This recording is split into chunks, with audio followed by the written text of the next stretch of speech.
6:15 per Jama, inshallah.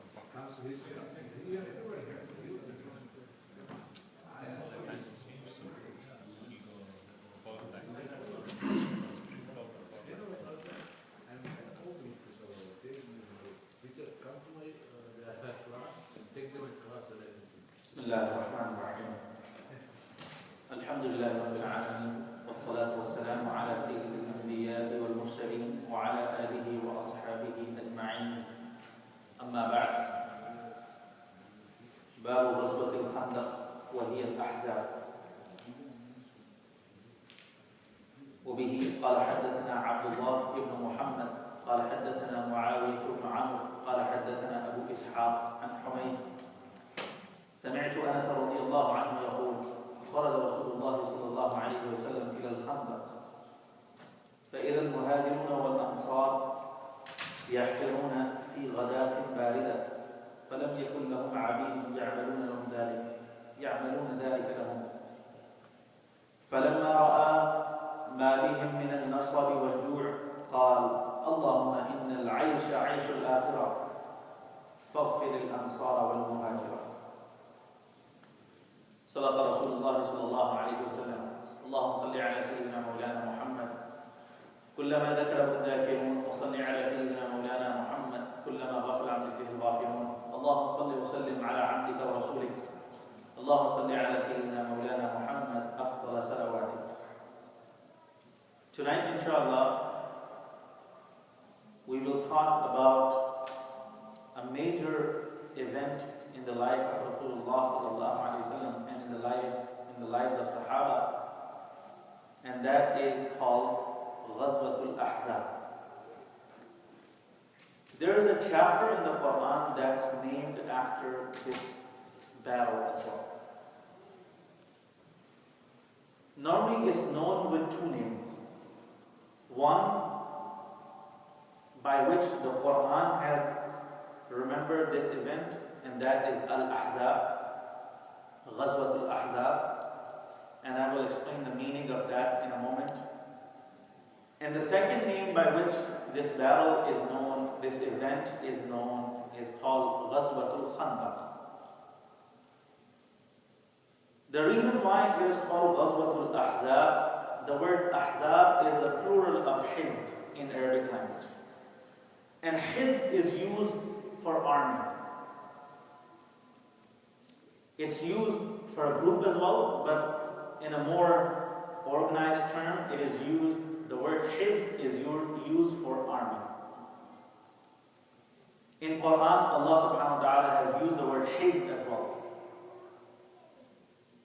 In one place, Allah subhanahu wa ta'ala has said Hizb al-Shaytan, which means the army of Shaytan.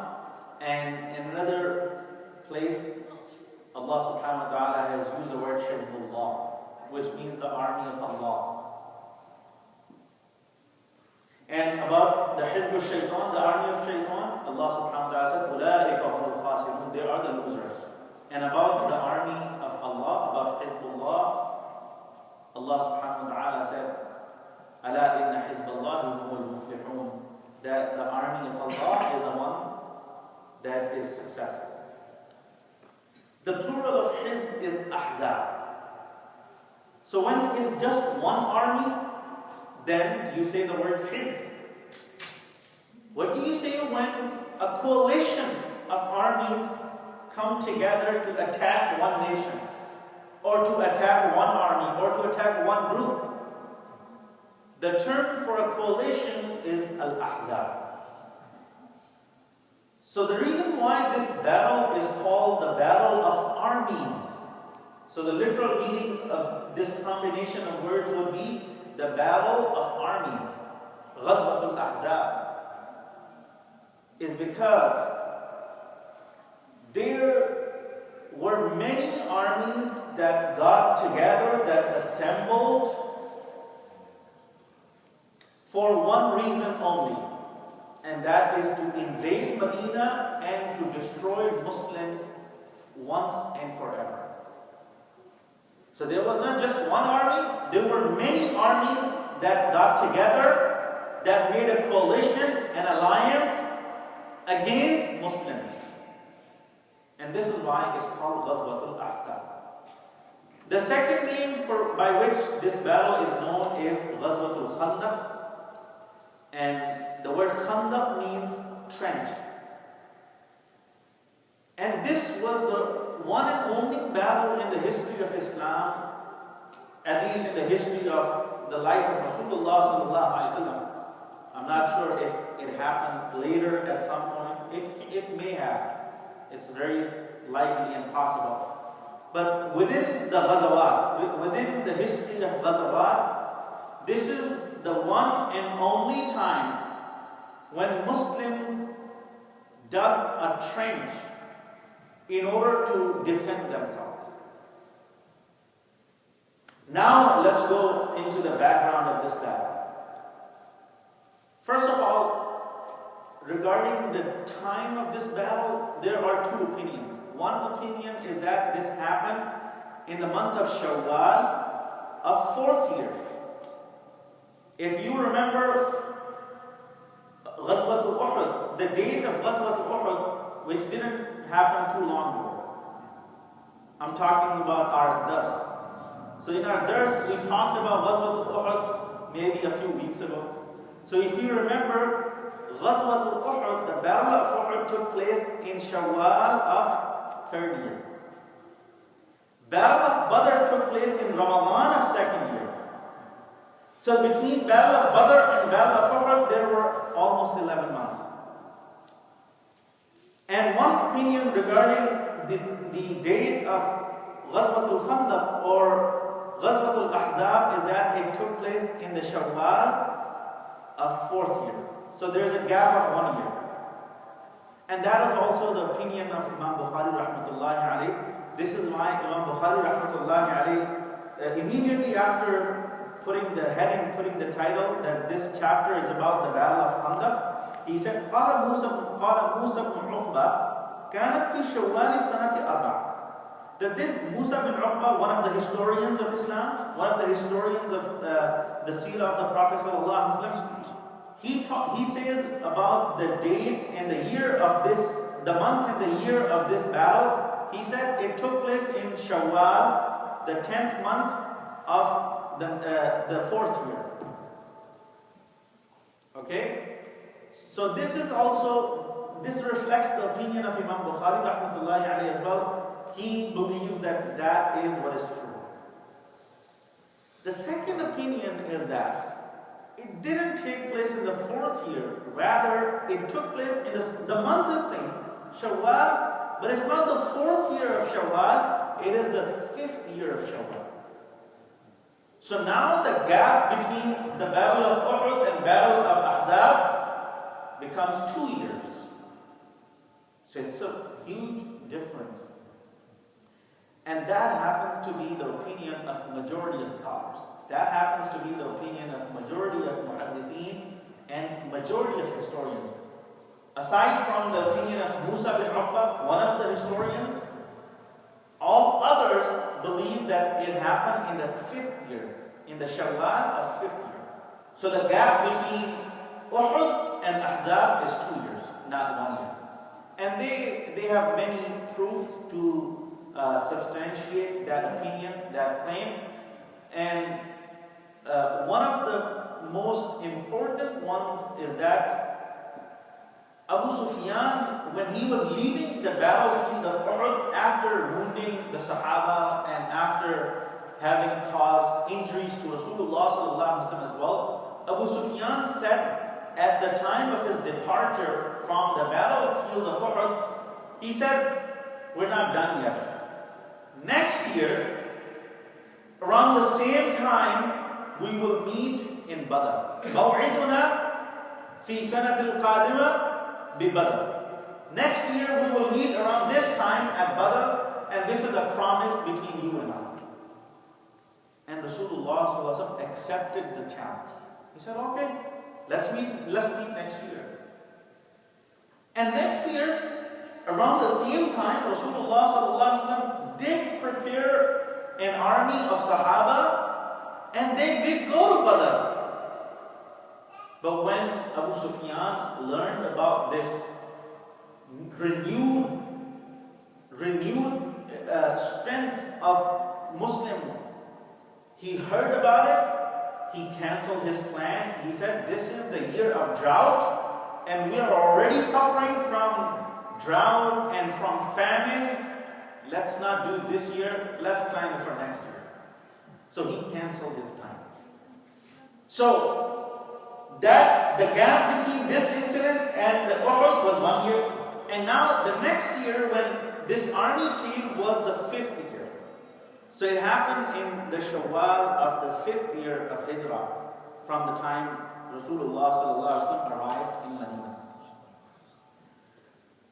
The background of this battle is that there was one tribe of Jews in Medina who had been forced to leave Medina because of their own treachery. They betrayed Rasulullah sallallahu alaihi wasallam in the 4th year. They tried to create problems inside of Medina. So Rasulullah sallallahu alaihi wasallam decided to tackle that problem, and it ended up that tribe of Jews leaving Medina forever. So and this tribe was called Banu Nadir. Some also pronounce it as Banu Nudayr. So there were 2 big tribes in Medina of Jews. One was called Banu Nadir and the other one was called Banu Qurayza. And they were allies of Aus and Khazraj. Aus and Khazraj were the ones who had embraced Islam and who were now Muslims.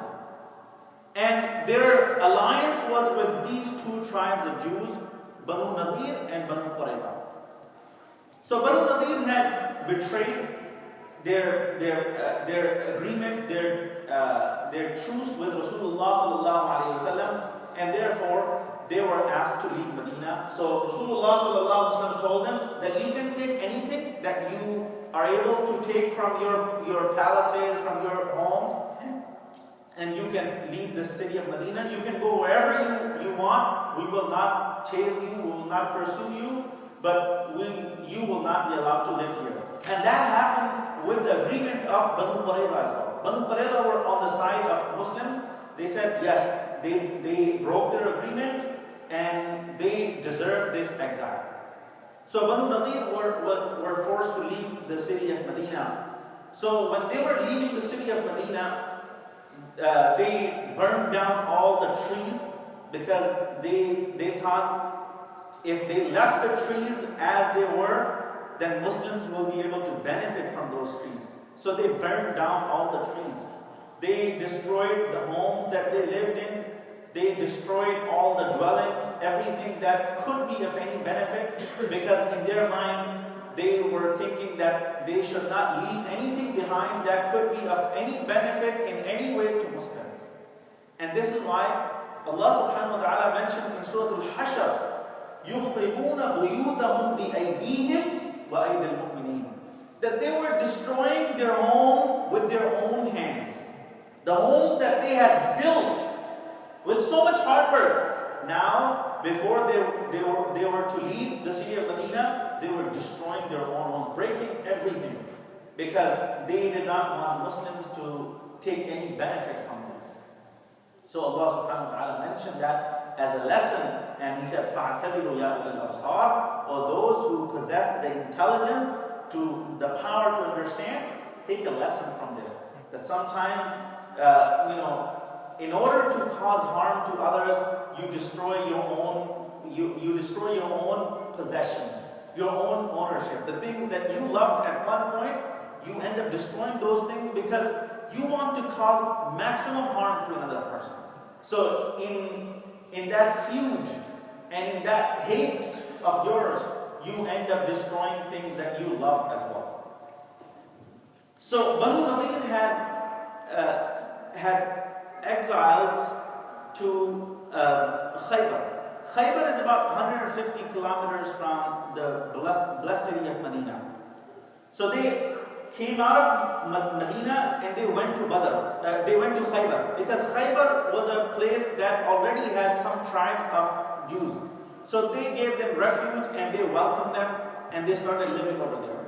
but they still had this hatred in their heart for Rasulullah sallallahu alaihi wasallam, for Islam and for Muslims, and they wanted to take revenge from Rasulullah sallallahu alaihi wasallam, and they wanted to take their city back. They wanted to come back to Medina. So these people could not do it on their own. So what they did, they planned out a scheme, a plot. The plot was that they would go to Makkah and they would encourage the people of Makkah to prepare an army and attack the people of Medina, and they would have the full support of all the Jews in Arabia, especially the Jews of Khaybar.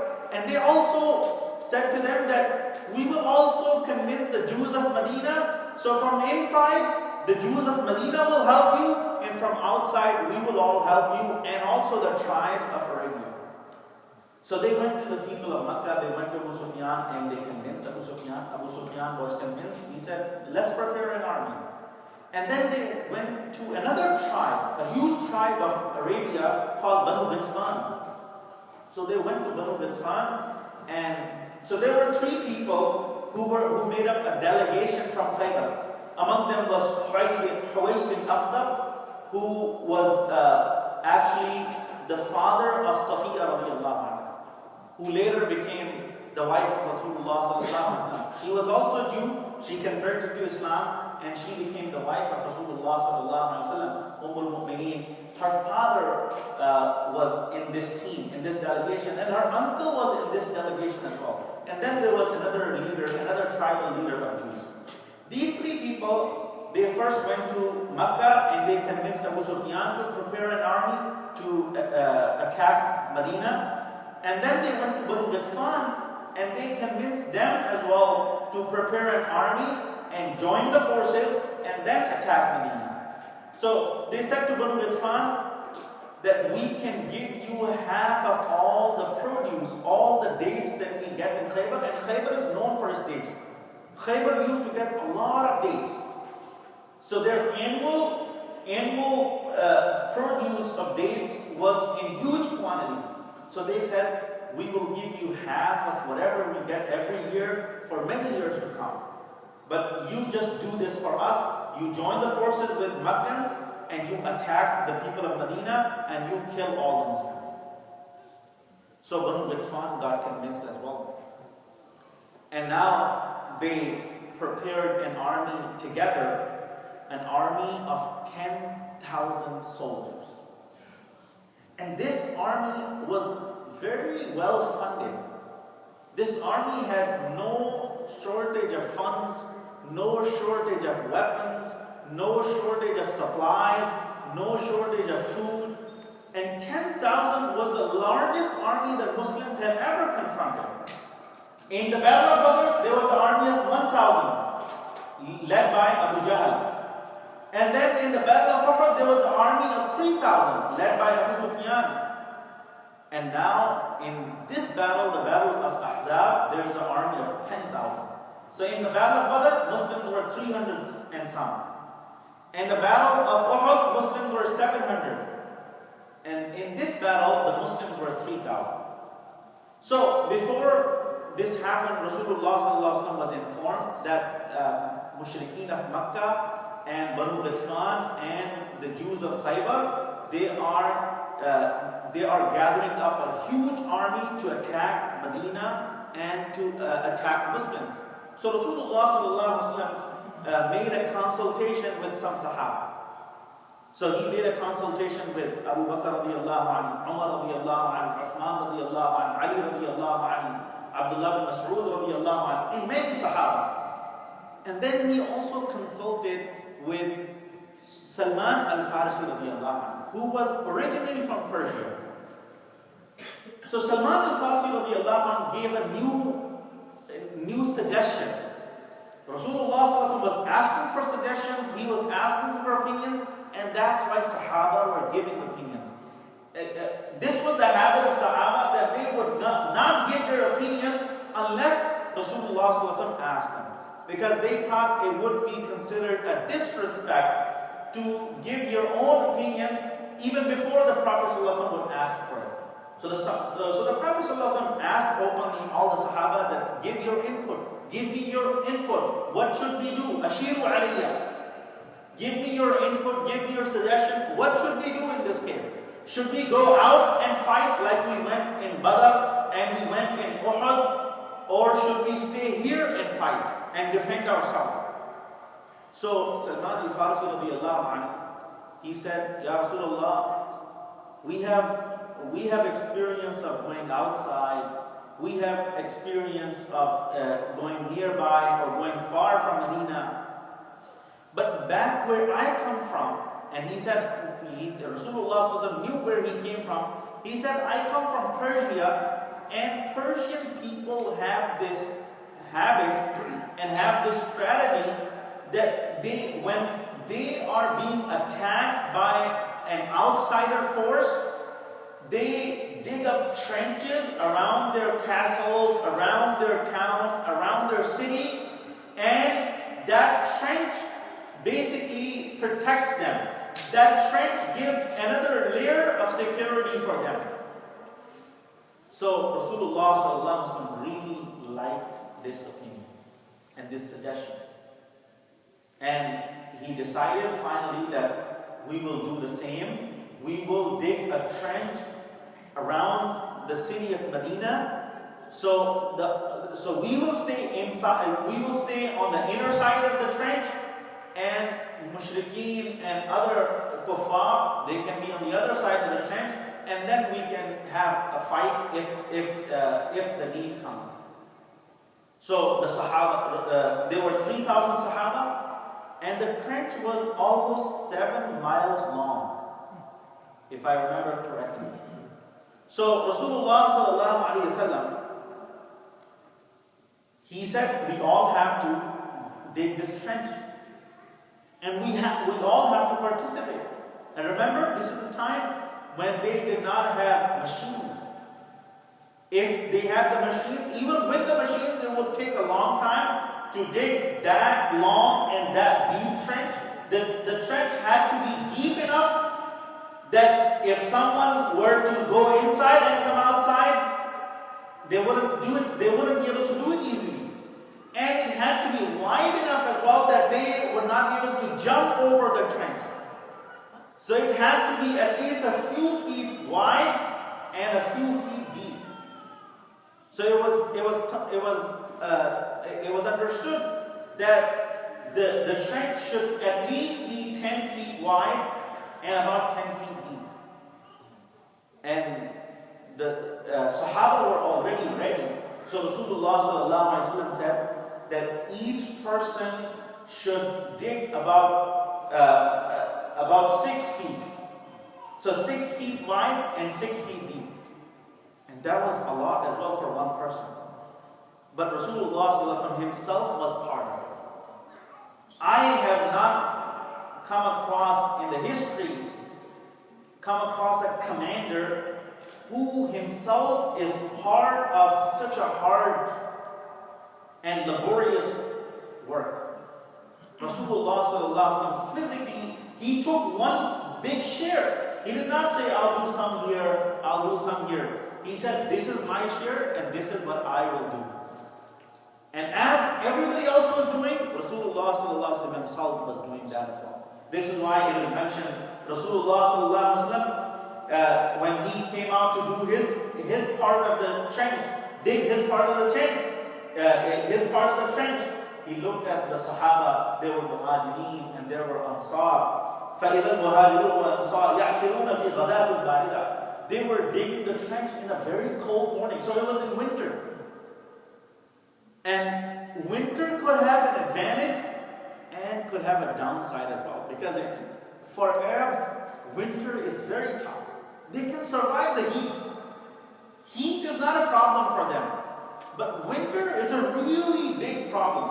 I lived in Karachi for some time, for 3-4 years. And I know the people of Karachi, it never gets very cold over there. But sometimes in winter, the temperature, I would say, go down to maybe 60, 65 degrees, and they would be shivering. And they would say, oh, we can take 110 degrees, 105 degrees, but 65 degrees is not possible for us. We can't take that. We can't tolerate that. So for Arabs as well, they are used to heat. Heat could be 100 degrees, 105 degrees, 110 degrees. They can survive. But winter is something, cold is something that they're not used to.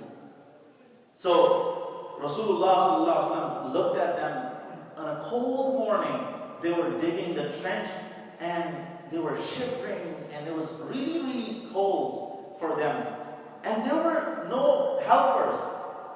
So Rasulullah looked at them, their hardship and all the work that we're doing, and they were all starved as well. They didn't have enough food, they didn't have enough supplies. So they didn't have supplies, they were tired, they were deep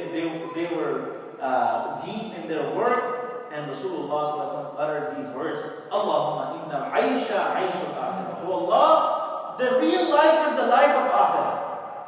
This life of this world is nothing but hardships, nothing but pain.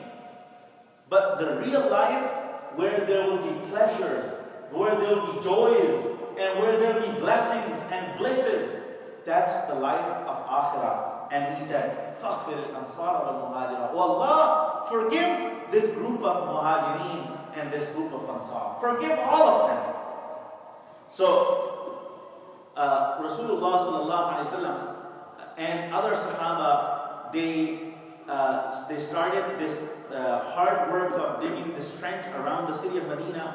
So the trench was dug only on one side of Medina, because that one side of Medina is the only side where it is possible for people, where it was possible to dig a trench. Moreover, it was possible for people to enter the city of Medina through this part. The three sides of Medina have what they call harrat.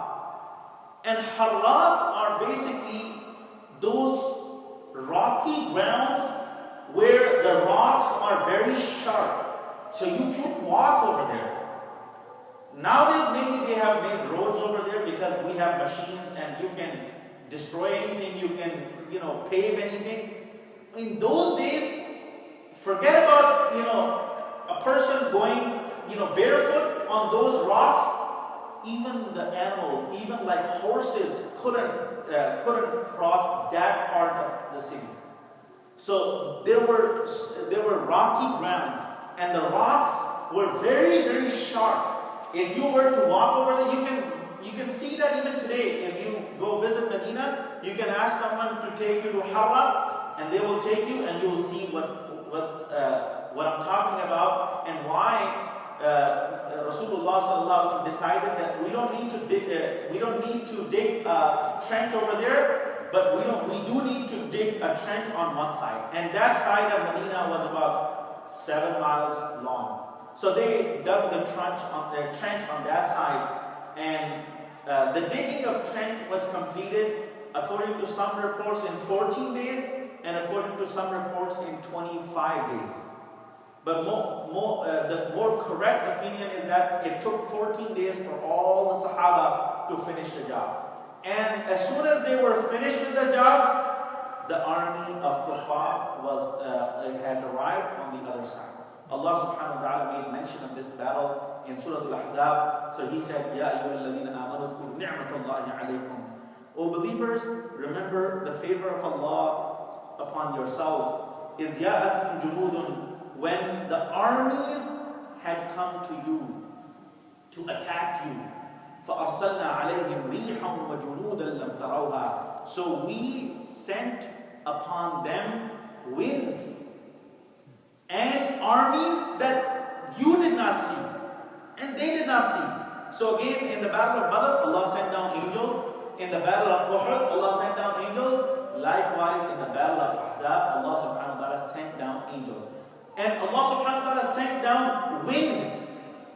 This wind was in favor of Muslims, and it was not in favor of mushrikeen. It was against the planning of mushrikeen. I'll explain in a moment why is that so.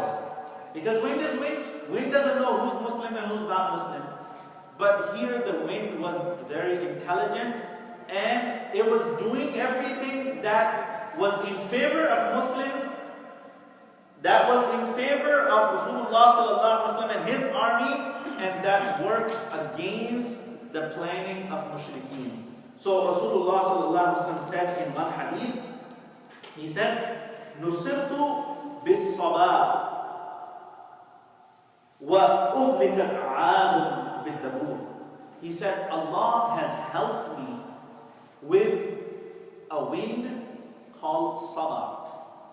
And Allah destroyed the people of 'Ad with a wind called Dabur. So, 'Ad, we know from Quran, were destroyed by a fierce wind, a storm that came and destroyed everything. Destroyed these people, even though they were very mighty and strong people. But Allah destroyed them through this wind. This wind was called Dabur. And Allah helped Muslims, especially in this battle, through wind. But that wind was called Sabah.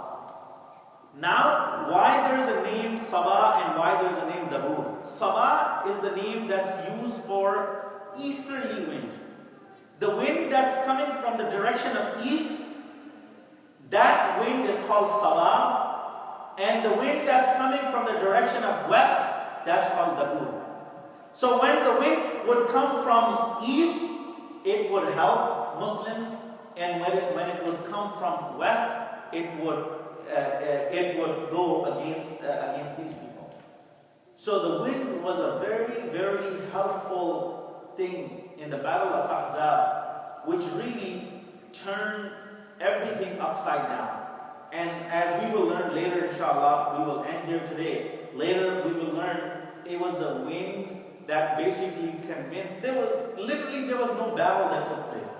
But it was the wind that convinced the armies of Kuffar and the armies of Mushrikeen to abandon the battle and go back home. This is why Rasulullah said, "Nusirtu bis-salah." Allah helped me through the wind. If Allah had not brought that wind, maybe this would have continued for 2 months, for 3 months, for 4 months. It would have continued for a long time. But Allah subhanahu wa ta'ala wanted to bring an end to that. And lastly, I just want to mention this. This was the last battle in the history of Islam where Mushrikeen of Makkah had come to Medina. After this battle, Rasulullah uttered these words. He said, "Al-ana naghzuhum wa la yaghzunana." This is the last time that they have come to us. From now on, they will not have enough courage, enough stamina, and enough strength to come and attack us. Now, if there will be any battle, we will go to them. And that's exactly what happened. Rasulullah went 4 years later, and in the 8th year, he went to Makkah and he conquered Makkah. So between now and then, between Ghazwat al-Ahzab and Makkah, the conquest of Makkah, Makkans didn't have enough strength, enough power, enough courage to come and attack Medina again. This was the last time that they were going to try. Any questions?